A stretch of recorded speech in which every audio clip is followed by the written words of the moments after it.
आज जो कहानी मैं आपको बताने वाला हूँ उसे सुनने के बाद आपका थॉट प्रोसेस ही चेंज हो जाएगा। आखिर इस कहानी में ऐसा क्या है, इसी चीज़ को जानने के लिए आपको ये वीडियो को पूरा देखना होगा।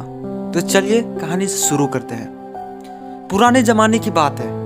एक गुरुकुल के आचार्य विद्या पूरा होने के बाद शिष्य को विदा करते समय वो गुरुजी ने उसे आशीर्वाद के रूप में एक ऐसा दिव्य दर्पण यानी एक मिरर, एक आईना दिया।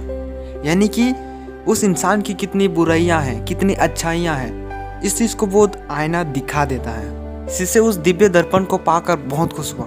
उसने इस दर्पण को जांचने के लिए जल्दबाजी में दर्पण का मुंह सबसे पहले गुरुजी के सामने कर दिया। वो ये देखकर बहुत ही चौंक गया कि गुरुजी के हृदय में मोह, अहंकार, क्रोध, दुर्गुण उभर कर आ रहे थे। इस चीज को देखकर शिष्य को बहुत बड़ा दुख हुआ, क्योंकि शिष्य गुरुजी को बहुत ही साफ इंसान समझते थे, लेकिन उनके अंदर भी इतनी बुराइयां निकल कर आई।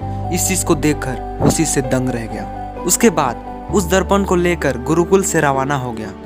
उसने अपने दोस्तों के सामने भी रखकर उनकी परीक्षा ली कि देखते हैं कि इन लोगों में कितनी बुराइयां हैं। सबके दिल में कोई ना कोई बुराई दिखाई पड़ी।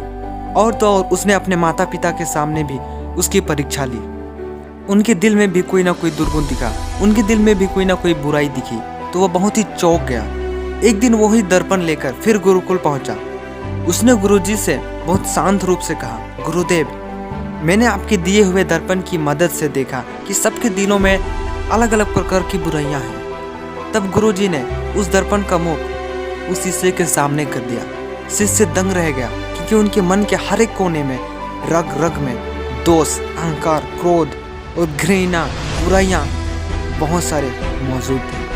गुरुजी बोले कि वाकई मैंने ये दर्पण तुम्हें अपने बुराइयों को देखकर जीवन में सुधार लाने के लिए दिया था, ना कि दूसरों के बुराइयों को देखने के लिए। जितना समय तुमने दूसरों के बुराई को देखने में लगाया था, उतना समय अगर तुमने खुद को सुधारने में लगाया होता तो अब तक तुम्हारा व्यक्तित्व, पर्सनैलिटी एकदम बदल चुका होता। इंसान की सबसे बड़ी कमजोरी यही है कि वो दूसरों के बुराई को जानने में ज़्यादा रुचि रखता है। वो खुद को सुधारने के बारे में बिल्कुल नहीं सोचता। इस दर्पण की यही सीख है जो तुम नहीं समझ सके।